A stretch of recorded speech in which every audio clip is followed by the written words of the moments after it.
Bine v-am găsit, bine v-am regăsit, dragilor din Zodia RAC, oriunde v-ați afla. În sfârșit suntem din nou împreună la o nouă lectură pentru perioada următoare a lunii lui noiembrie, mai precis, perioada cuprinsă între 10 și 16 noiembrie. Așa că, dragilor, toți cei care aveți Soarele, Luna, Venus, Ascendentul, în această zodie a racului, această lectură este de asemenea și pentru voi. Ca de fiecare dată, nu uitați, este totuși o lectură generală, vă rog să luați decât ceea ce rezonează cu voi, restul lăsați-le să zboare în univers, pentru că sigur sunt pentru alte energii care, într-o mai mică sau mai mare măsură, au legătură cu zodia RAC. Și haideți să vedem, dragilor, care este energia voastră în această nouă săptămână de noiembrie. Energia voastră este o energie a unui doi de aer. O energie în care sunteți destul de indeciși. Încercați să evitați pe cât posibil, voi evitați intenționat să luați decizii. De ce? Pentru că sunteți foarte confuzi. Probabil că trebuie să faceți o alegere, trebuie să luați o decizie și nu vedeți voi lucrurile foarte clar. Tocmai de aceea parcă evitați pe cât posibil luarea acestei decizii. Într-un final probabil că va trebui să o faceți, dar de moment este o energie destul de încurcată. Haideți să vedem ce ne spune mai departe tarotul și ce vine pentru dragii mei din RAC în perioada 10-16 noiembrie, atât pe plan profesional, financiar sau sentimental. Haideți să vedem.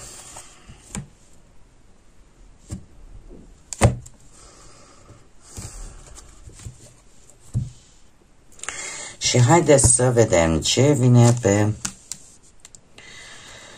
plan profesional.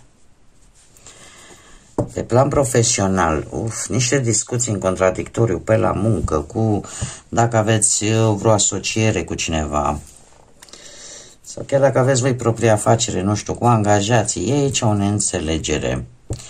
E o neînțelegere care, nu știu, poate că există și persoane, logic, că nu-i pădure fără uscători, există anumite persoane care să vă facă viața un pic un chin și care să încerce tot felul de tertipuri, tot felul de lucruri nu tocmai curate. Poate în ideea, poate să vă acuze de ceva, da? Joacă așa mai murdar. Iar lucrul ăsta poate chiar să încerce să vă și prindă în aceste tensiuni. Bine ar fi să încercați să le evitați pe cât posibil, dar din câte văd eu aici cu acest tot de spade, vă afectează foarte tare și mie cărțile îmi spun în felul următor că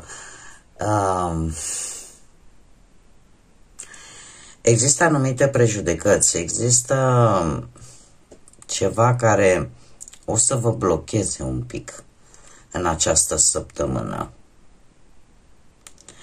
Și nu vorbim neapărat de un blocaj propriu-zis, cât vorbim de un blocaj mental care nu o să fie foarte pozitiv pentru voi pe planul ăsta al carierei, pentru că blocajul ăsta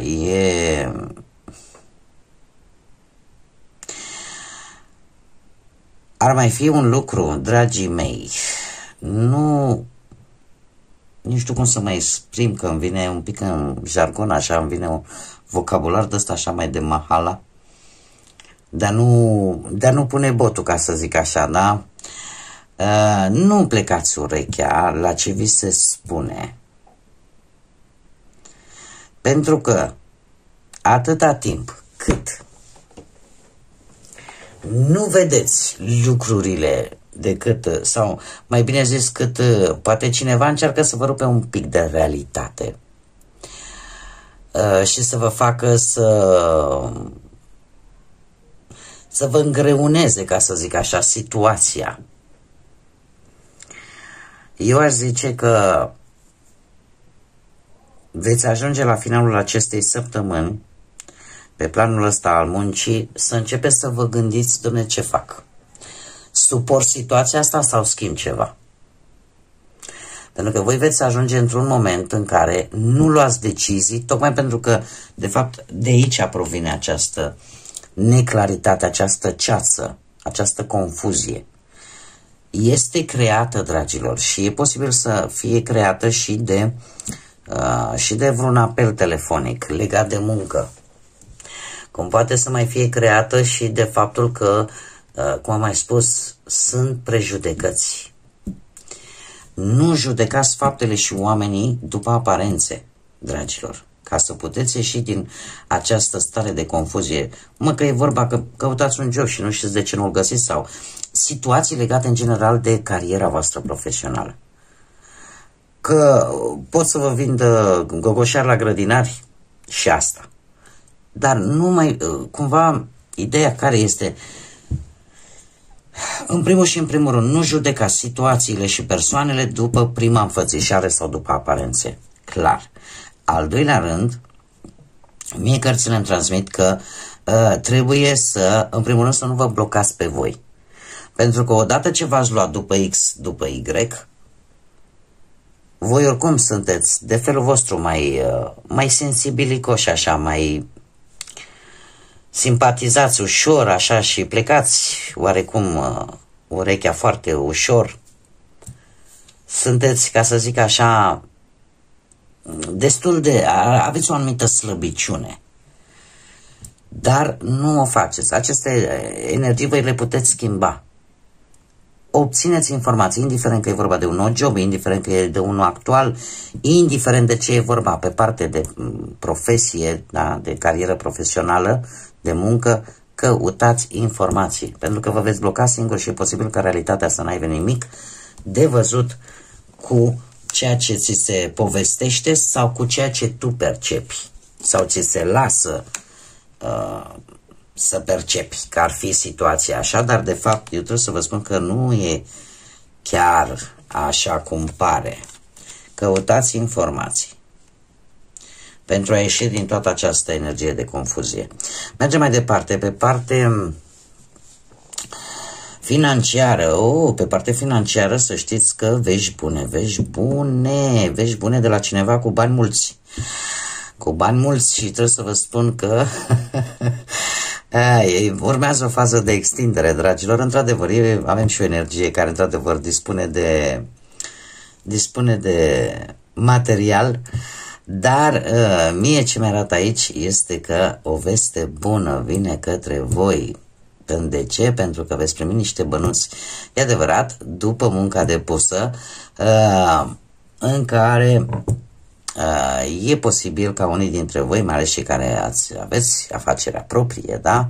V-ați asumat un anumit risc, nu tot, deci nu total, cele necesare. Și probabil că n-ați uitat să fiți și calculați, așa că pentru voi urmează o fază de extindere cu acest paș de bâte care îmi vorbește de creșteri sau ori un câștig neașteptat care o să aveți motive de bucurie sau o să aveți motive să vă simțiți mult mai stabil din punct de vedere financiar. Indiferent de unde vine acest ajutor, indiferent de unde vin acești bănuți pe voi, ori vă va ajuta să faceți un anumit eveniment care era important pentru voi, sau pur și simplu vă va bucura tare, tare, tare mult și vă va aduce stabilitate. Mergem mai departe. Partea sentimentală, cei care sunteți deja într-o pereche. Voi nu cred. Dragilor, păi 10 și un paș de cupe. Deosebit. Aici am uitat să vă spun, pe partea banilor, posibil să avem de-a face cu zodii de pământ, Taur, Fecioară, Capricorn sau zodii de foc, Berbec, Leu, Săgetător. Haideți să vedem, că ia uite ce interesant, avem doi zecari. Vă dați seama, sunteți într-o perioadă în care parcă pe planul ăsta sentimental, pentru cei care sunteți deja, formați un nucleu, formați o pereche, un cuplu, este ceva extraordinar, cum zice nepotul meu, extraordinar. Deci, acest 10 de monede îmi spune că relația este solidă. Că într-adevăr poate unii dintre voi deja ați planificat nunta, poate pentru la anul, nu știu dacă anul ăsta, dar s-a planificat ceva, poate cumva familia este în jur care vă sprijină. Avem un 10 de cupe și mai frumos, care ne spune că chiar dacă au fost mici, ca să gânduri negre, așa, ele cumva s-au cam disipat, nu prea ai de ce să te preocupi. Și de asemenea anunță o logodnă, de asemenea anunță sprijinul familiei. Iar pajul de cupe, ce să vă spun, că sunteți ca niște copilași în această săptămână, către sfârșitul ei, spune chiar că aveți așa o atitudine de copii. Vă bucurați ca niște copii. Dar, de asemenea, acest paș de cupe anunță ori o logodnă serioasă, ori planuri de nuntă. Cum, de asemenea, e adevărat, pentru mai puțin dintre voi, dar acum eu trebuie să-mi fac datoria să spun, dar va fi o bucurie mare în familie și venirea pe lumea unui copil.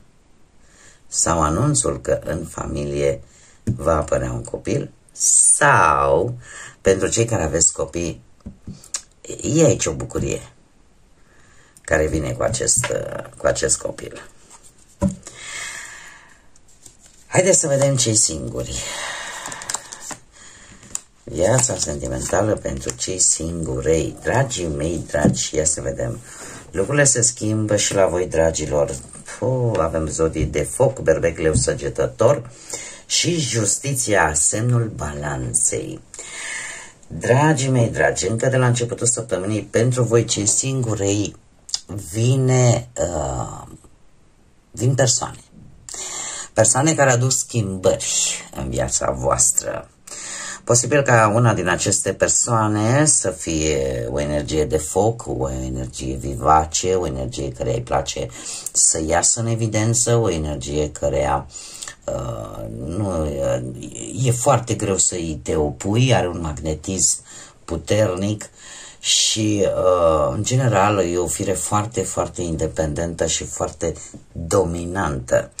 Cum, de asemenea, mai vorbim de o energie în care dreptatea este primordială, în care lucrul corect este foarte important, de a face ceva corect. De asemenea, mai putem vorbi și de cineva care să profeseze în domeniul ăsta al avocaturii, procuror, în general pe partea asta a legii, notar, ceva, judecător, ceva pe partea asta a legii, poate fi și grefier, tot ce ține de partea asta legală.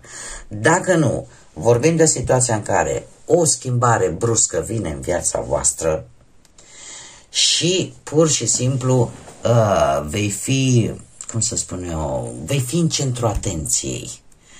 Lucru care te va ajuta tare mult să și atragi lume, pentru că în situația voastră, roata norocului aici îmi spune că vin persoane noi.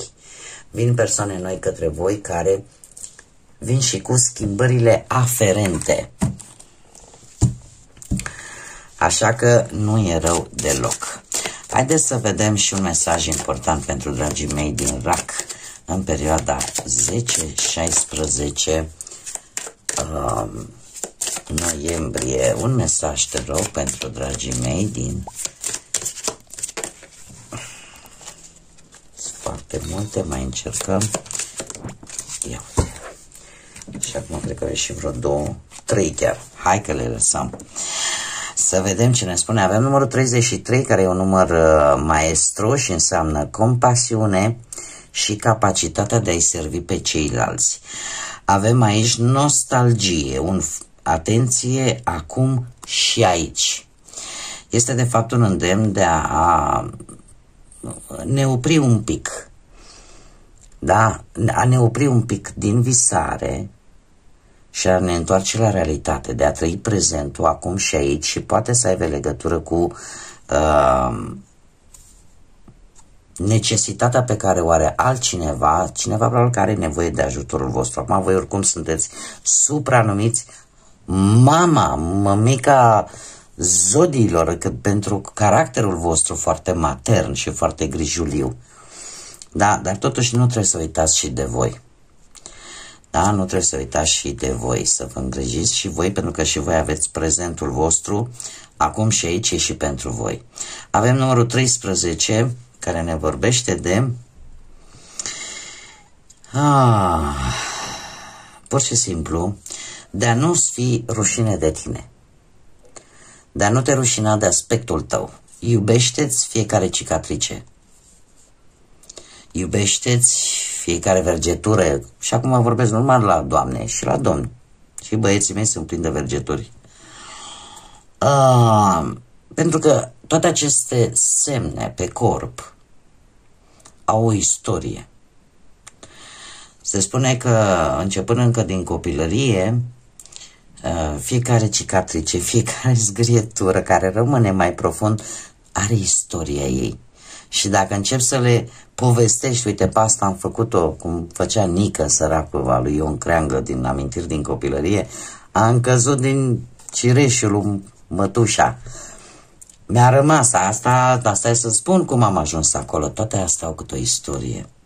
Așa că să nu vă fie rușine și mai ales doamnele care poate au făcut cezariană și poate au o anumită jenă, că nu mai arată ca înainte. Și indiferent, dragilor și dragilor, toate au povestea lor. Așa că e momentul să nu vă mai rușinați de ele. Mergem mai departe și avem numărul 5, poate să vă spună ceva, desigur. E momentul să manifesti ceea ce tu îți dorești. Această carte mi-a mai căzut chiar la Taur. Trebuie să vă spun, dacă vorbim de 5, data de 5, am avut o lună plină în Taur, în care eu în lecturile anterioare, cu mult timp până să vină acest 5, am spus, în general, nopțile cu lună plină, aveți grijă ce vă doriți, pentru că și întâmplător se pot întâmpla, pentru că manifesti și o energie atât de puternică atunci când este lună plină, încât orice gând, fie el și negativ, că de asta lucrează în ambele sensuri, de-aia se și spune, ai grijă ce-ți dorești, că s-ar putea să ți se întâmple, tocmai pentru că energia este atât de puternică încât poate prelua atât energii negative cât și energii pozitive, da? Lucrează în ambele sensuri. Și atunci, cred că ceva legat de ce s-a întâmplat în acea seară, în acea noapte, în acea zi, în care tu probabil că ți-ai dorit ceva. Acum, ce? Fiecare știți ce anume v-ați dorit. Dar care va avea legătură cu ceva ce se va întâmpla în această săptămână. Bun, dragii mei, cam atât am avut pentru voi. Eu vă mulțumesc din suflet pentru prezență, vă mulțumesc pentru înțelegere, pentru răbdarea de care ați dat dovadă în aceste zile în care nu am putut să public.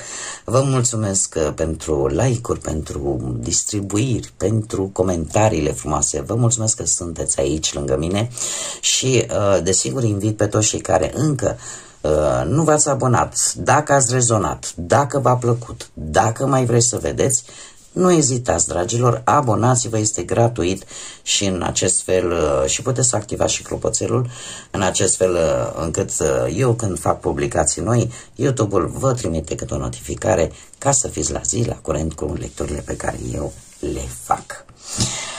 O săptămână minunată, dragii mei, o săptămână plină de lumină, de căldură sufletească, de acea liniște și pace în suflete, în minte, în așa fel încât să vă ajute să ieșiți din toată această stare de angoasă, de incertitudine și de indecizii. Iar până data viitoare, când ne vom reîntâlni la o nouă lectură care eu sper să vă surprindă plăcut, eu vă mulțumesc tuturor pentru prezență, vă urez multă energie, ce e mai bun la voi să fie și, desigur, să fiți iubiți, dragilor.